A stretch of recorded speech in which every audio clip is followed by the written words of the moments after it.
Viewers, इस topic को अंग्रेजी में देखने के लिए देखिए हमारा इंग्लिश यूट्यूब चैनल।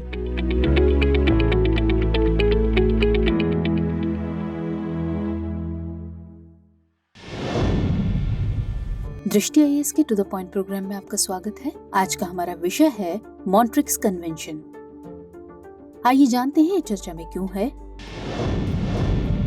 दरअसल हाल ही में तुर्की मॉन्ट्रिक्स कन्वेंशन को लागू करने के लिए तैयार हो गया है। ये कन्वेंशन उसे भूमध्य सागर और काला सागर के बीच रूसी युद्धपोतों की आवाजाही को सीमित करने की अनुमति देगा।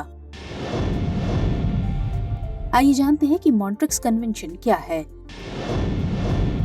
यह जलडमरू मध्य के शासन के संबंध में मॉन्ट्रिक्स कन्वेंशन है, जिसे आमतौर पर मॉन्ट्रिक्स कन्वेंशन के नाम से जाना जाता है। यह तुर्की में बॉस्फोरस और डार्डानेल्स जलडमरू मध्य को नियंत्रित करने वाला एक अंतर्राष्ट्रीय समझौता है। यह 20 जुलाई 1936 को स्विट्जरलैंड के मॉन्ट्रिक्स पैलेस में हस्ताक्षरित हुआ था, जबकि 9 नवंबर 1936 को यह प्रभावी हुआ। आइए जानते हैं मॉन्ट्रिक्स कन्वेंशन के कार्यान्वयन के लिए आधार के बारे में।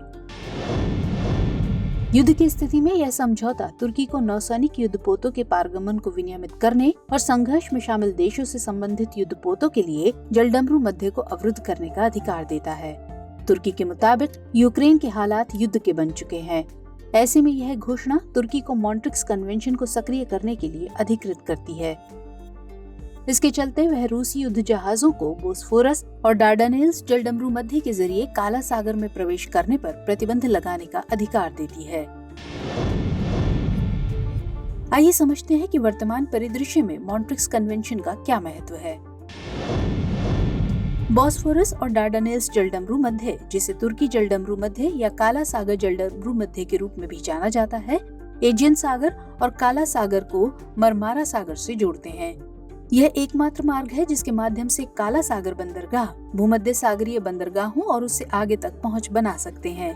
प्रतिदिन 3 मिलियन बैरल से अधिक तेल, जो कि दैनिक वैश्विक आपूर्ति का लगभग 3% है, इस जलमार्ग से होकर गुजरता है। यह तेल ज्यादातर रूस, अजरबैजान और कजाकिस्तान में उत्पादित होता है।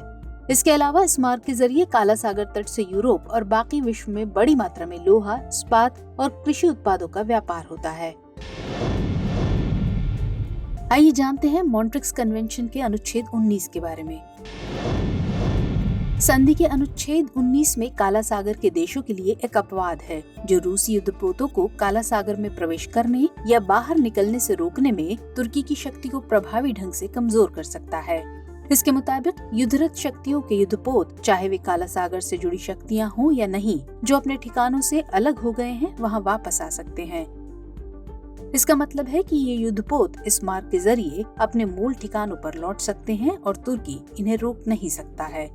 इस लिहाज से काला सागर में रूस की अवस्थिति स्थिति को गंभीर बनाती है। आइए अब बारी है आज के अभ्यास प्रश्न की। हाल ही में खबरों में रहा मॉन्ट्रिक्स कन्वेंशन निम्नलिखित में से किससे संबंधित है? ए, यह अंतर्राष्ट्रीय महत्व की रामसर आर्द्रभूमि सूची के तहत आर्द्रभूमि स्थलों का रजिस्टर है। बी, यह नौसैनिक मार्ग पर एक अंतर्राष्ट्रीय सम्मेलन है। सी, यह स्थायी कार्बनिक प्रदूषकों पर सम्मेलन है। या फिर D, convention on control of transboundary movement of hazardous waste and their disposal. इस प्रश्न का उत्तर कमेंट सेक्शन में देना मत भूलिएगा। मुलाकात होगी अगले सेशन में किसी और नए इम्पोर्टेंट टॉपिक के साथ। तब तक के लिए स्वस्थ रहिए, सुरक्षित रहिए। जय हिंद।